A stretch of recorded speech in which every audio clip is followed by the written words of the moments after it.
Welcome to the Journey to Conscious Healthcare. This is episode 21 and it's also number 3 in series 3.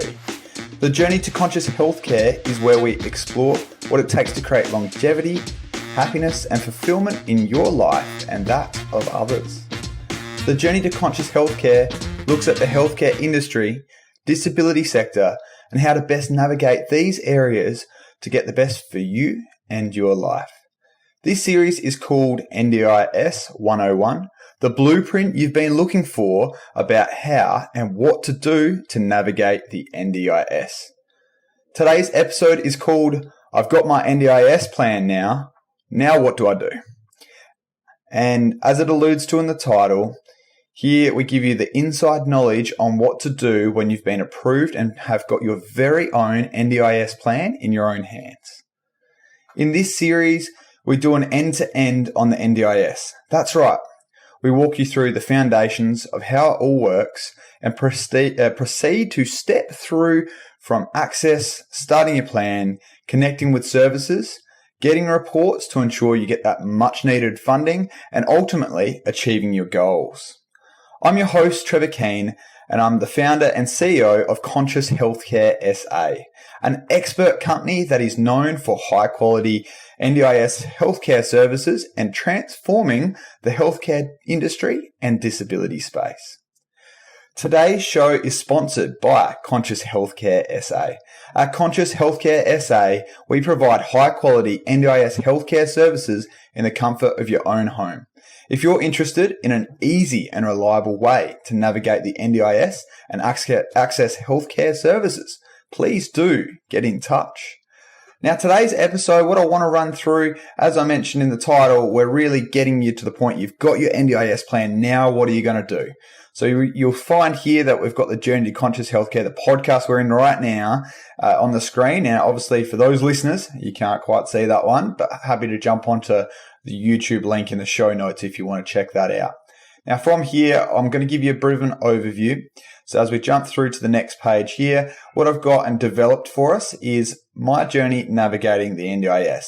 And fundamentally, this is what we're going to cover today. It's a 3-step process, going to stay high level, and then we're going to keep moving through it stage by stage. So from the start, number 1 is that you've got your NDIS plan. And then from that, you'll end up having a phone call to then get a meeting, which makes sense with this next icon here. There'll be a meeting with your local area coordinator, LAC, or also known as your partner in the community. From there, they'll end up giving you a bit of a rundown about what happens with your NDIS plan and what you can do with it. That'll probably leave you a little bit more confused than anything, as with NDIS, and is almost always the case, they give you too much information. Let's try and make it a little bit more succinct and get this so that it's a bit more digestible so that you can actually practically know what to do. Lastly, they then typically will give you a list of providers to get in touch with. We'll touch on that shortly as well. And stage 3 here is we've actually got help. So you then need to start getting some people involved in your world. You've already got your family and the community that you might well be involved in, but there's some more people that we need to get you in touch with. So recapping that, the 3 steps that we've got here is you've got your NDIS plan. Now what? You've had your planning meeting. So you've had a meeting with the LAC or your partner in the community. That's number 2. And then thirdly, hey, help, who do I need to get in touch with? Now what do I do? I'm going to give you the shortcut, the internal experience from a guide as to what to do from someone who's been there, done that and knows due to having family members and also navigating this with hundreds and thousands of other people as well along that journey. Right, as we jump through, we're going to go to our next page. So what you'll find is you've probably been in touch or been spoken about with the NDIS. There's a few booklets and fact sheets. Now, this is as our recording. So the recording date here today is the 2nd of August, 2022. So this is the current ones we've got here. And what they've got is they've got 3 booklets. Now, rather than going into them individually, I'm just going to jump straight into one now. So this one here, if you have a look, they've got 3 booklets. So they've got one which is applying for the NDIS. They've also got another one which is creating your plan, NDIS plan, and then using your NDIS plan. So today what we're doing is going through in booklet number 3. And from that perspective, what we can really do is dive in deep and get you the information that you really need about what to do and what's going to happen. Okay, so that'll give you a bit of an idea. So we'll go through here how to start your NDIS plan. So you've been given your NDIS plan. This book's actually not too bad. They've got some that are very complex. There's a lot of pages that are in here. There's 28 pages, as you can see. So I'll go through this on a pretty high level detail. You can read through this and download it, and I'll have a link in the show notes if you want to go through further. Fundamentally, they talk about a few things that are funded and what the budgets are. This is quite useful because you will have 3 budgets in your plan, and I'll digest and go through that a bit more shortly. But those 3 buckets are pretty useful to know what they are for and what can you do with each budget as well. Now, as we go through, they've got different line items. In fact, they've done this in great detail. Maybe a little bit too much detail for the average Joe to digest. Having said that, good reference point for you to go back to later on. And I think that is probably about all we need to do there. Service bookings are quite useful to understand. Once again, we're not going to cover through that in great detail. It'll probably be the next episode in this series. And from there, it's about what your next steps are. So as I mentioned, we're going to go through on a high level today what to do. So you've got your NDIS plan. Step number 1 that I want to roll through here is if you got it, you'll have access to the portal. They might have sent you an email, but they'll also typically send you a letter in the post. And from there, you'll end up getting a phone call, which will come from a number which is anonymous. It'll be an unknown number, and they expect you to answer it, which is a bit of a bugbear. We won't go into that in great detail, but fundamentally, action steps that happen here is you have your NDIS plan, you get a phone call from your LAC local area coordinator, or partner in the community. That's what they're also called as. And so then they'll get you in touch to have a planning meeting. And so with this planning meeting, what will happen is they'll start explaining to you a few different bits and pieces about what actually happens and what's the next steps for you. Now, I'm going to explain exactly as they are a plan shortly, and that will give you a bit more detail because you might have been sent here by an LAC potentially who said, hey, if you want to just recap what we've gone through, this is a pretty good resource, and they might have sent you to this podcast here today. So here's the second bit here, and so this is where we're going to be. We're in that sort of conversation with them. They're like, all right, now you've got your plan, now what? So what I've now done is I've actually got a plan that we can run through, and I can explain it to you in layman's terms so that it actually means something to you. So that's what we'll quickly do. We'll jump into the plan, which I have got just up here. Perfect. So as mentioned, here we go. We have got our NDIS plan. So this will have your name on it from the top, or it might be a participant or caregiver, someone that you're looking after as well, or is in touch with. And we've got a few bits of information that are on here which are somewhat useful. We've got an NDIS contact number, an email address, so that might be your LAC contact from there. And then you've got your start and end date with your plans. Now, these are useful mainly because you want to know when's it start, when's it finish, because how much money's in there matters a lot based upon the time. So if you've got 12,000 and it's over 12 months, that's 1 year, that's, $1,000 a month. Whereas if it's over 6 months and it's 12,000, then that's actually twice as much money. So understanding the duration is quite useful. You'll also notice some of these things like your NDIS number, which will be a 43 number, will be down the bottom. But let's stay high level for today. So if we jump on to the next one there on page 2. So page 2 will have a bit of information about you. I typically, when I go and have a first session with a participant, so I'm a physiotherapist by background, what I would do is I'd actually read this prior to going in, but then also ask and clarify, because I don't think it's very personable for me to sit there and actually read this in front of you and then say, oh, so this is how you are. I actually like to get to know the person and understand, well, what is important, and did they get the information down correctly? Because I've seen this done not quite so correctly before. So what we've got in here is you've got my profile, your date of birth, some numbers and key contacts are pretty useful. And then they usually say something about your family. So it might be like, okay, we've got Graham and David or whoever else it is, which is brothers. And then it might say a bit about, what you enjoy. So I enjoy cards or going to the football, or it might be lots of different things, that you might like playing games online. So that might be what you enjoy. And then it's got a little bit about your family and some services that you have as well. So as we jump on to the next slide, so number 3, my goals and what I want to achieve. Now, these are absolutely really, really important. Now, Some want you to get it very specific. I think leaving them as not so much really, really broad, but open to interpretation is good, because your funding in your NDIS plan has to be putting the puzzle together, which means that if your goals don't include that activity, you can't spend money on it. So we've got an example on here. I would like to work towards driving independently and being able to drive by myself. So there's a few different people I immediately know who could be involved based upon this one here. So driving, it's likely to be an OT driver assessor, so an occupational therapist, driving assessor, and they might also then work with support workers or someone in your family as well in regards to this. And so you could also be working with a psychologist, a social worker, a developmental educator, for example, in regards to this as well.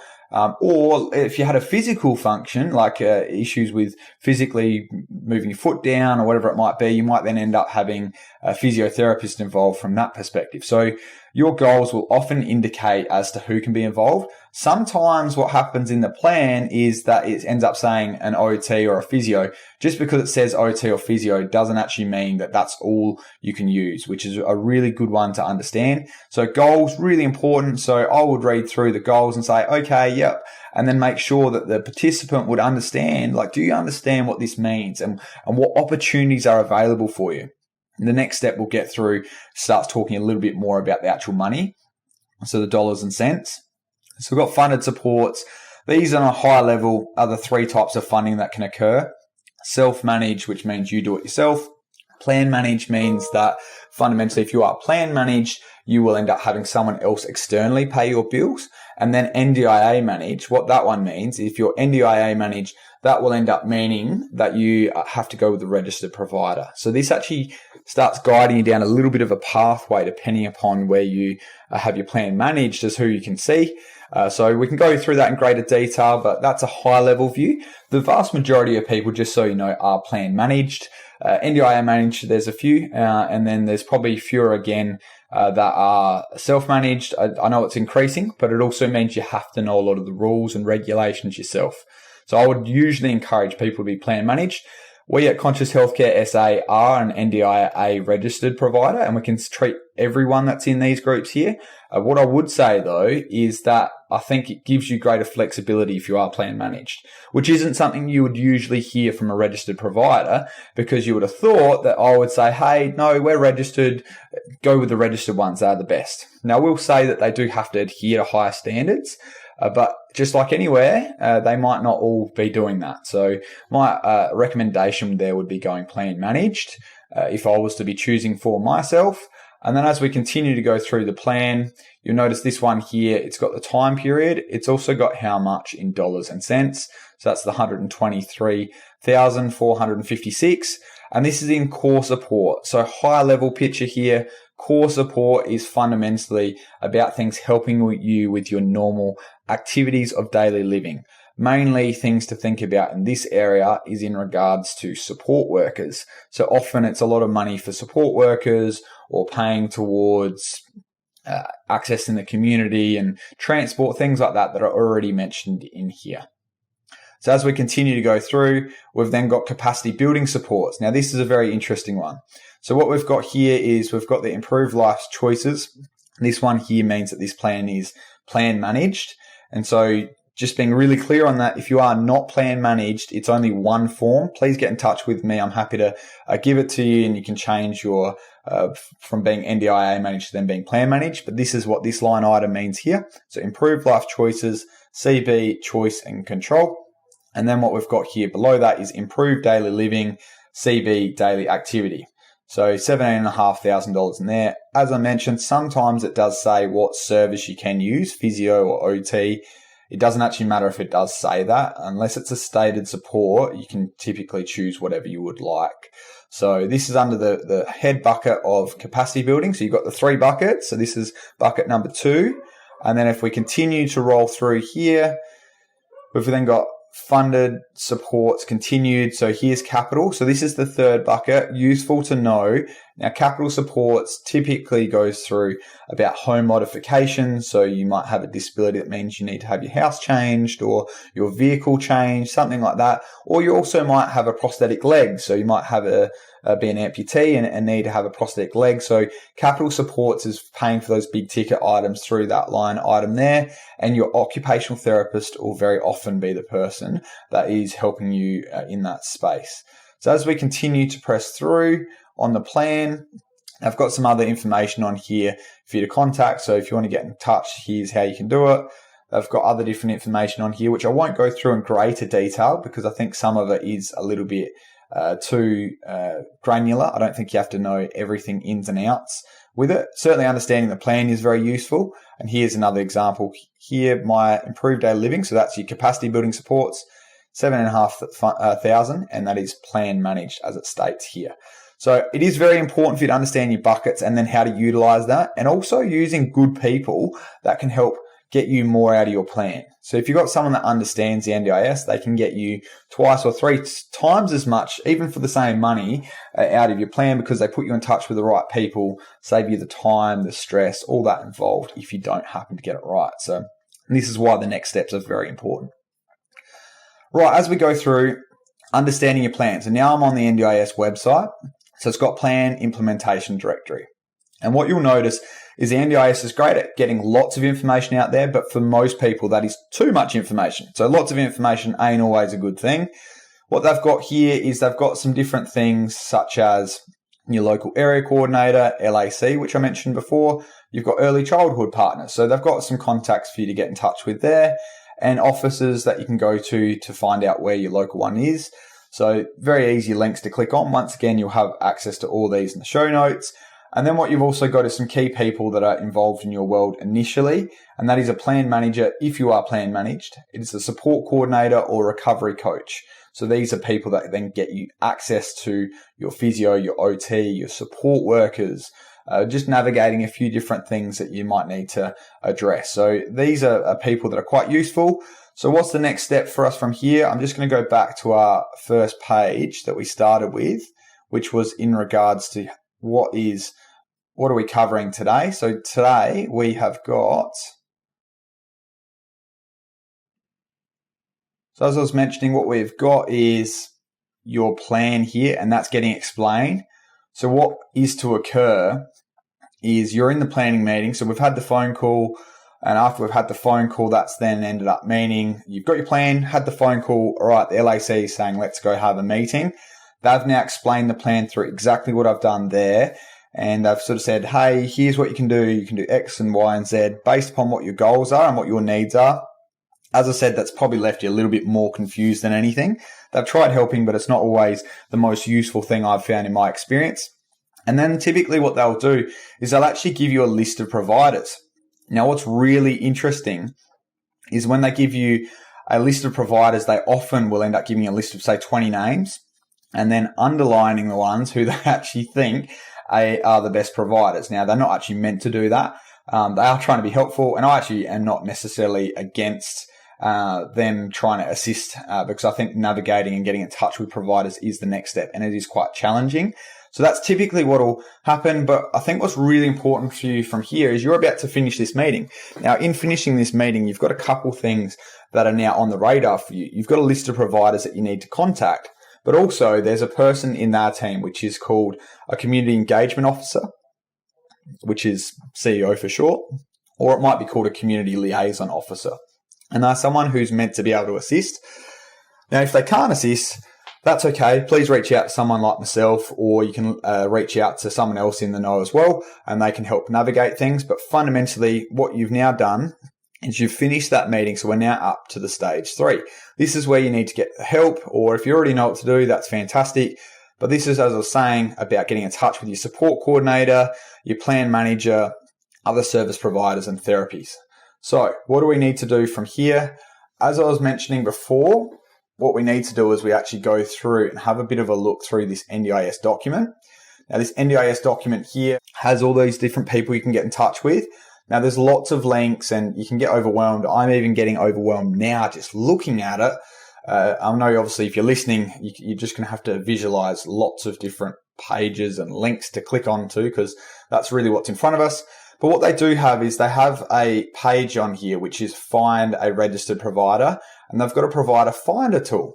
So this is actually somewhat useful, but then I would also say it's somewhat useful, not 100% useful. And I'll explain why in a second. So here we go on the provider tool.